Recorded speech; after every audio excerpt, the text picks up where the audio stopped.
What ways do you rouse energy when you're feeling complacent in the practice or in daily life? Any specific recollections that help in certain situations for you, that are especially brightening or uplifting for you? Thanks. Yeah. So if we're feeling complacent in the practice, then what we want to lead with is urgency and inspiration or faith.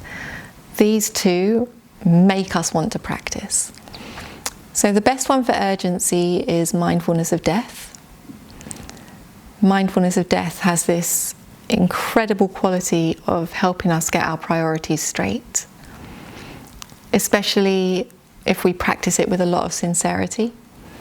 So mindfulness of death is one of those things that we can do a bit superficially if we're not careful. We can be, okay, I will die, I already know that.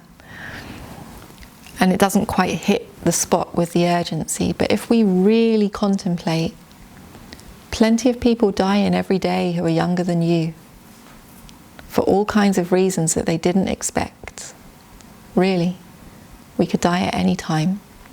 If we allow our hearts to fully enter into that truth, we get our priorities straight. There's this beautiful method for mindfulness of death. You can all practice tonight if you want. If you do it with sincerity, it's powerful. So the method is, when you're going to sleep, go to sleep not like it's your sleep-in time, but like it's your die-in time. Like you're not going to wake up in the morning. And watch your mind, see what comes up. I've practiced this method before for a stretch, and sometimes the most strange things come up, embarrassing things like, oh no, I didn't clean the dishes, or what if they look at my Google search history, or sometimes really embarrassing things come up, but it shows us where we're not really in line with our conscience, right?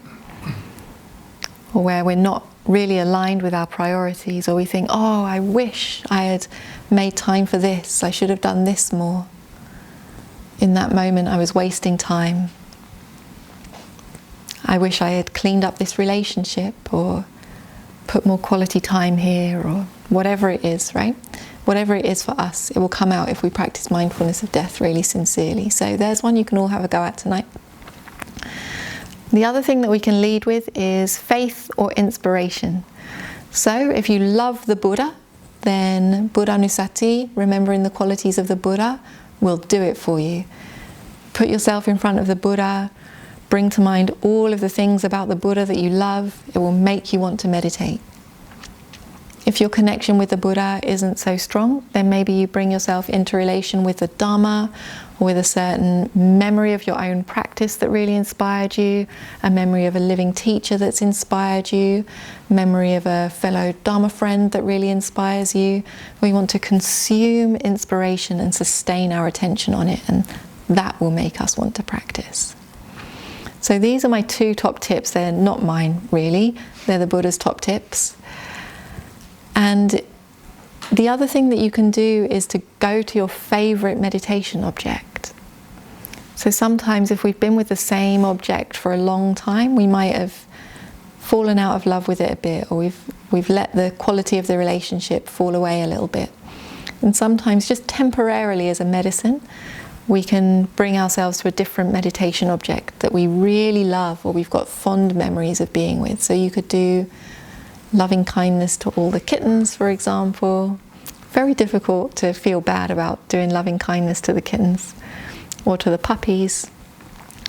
Or one of my favorites is to pick up my favorite kasina. I don't have just one favorite, but depending on the place, you can get really inspired by a kasina. So any of you who practiced in Joshua Tree, for example, the earth kasina there is amazing because it's like in the desert. So it's a very inspiring practice to do.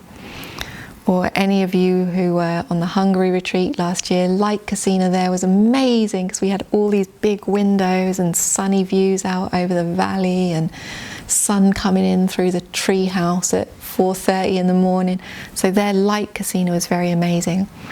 So picking up an object which is really inspiring you in the moment can also help as a medicine, but I don't suggest you changing objects every 5 minutes when your practice isn't going the way that you want it to go, okay? That's pendulum swinging too far. Anything else on this topic?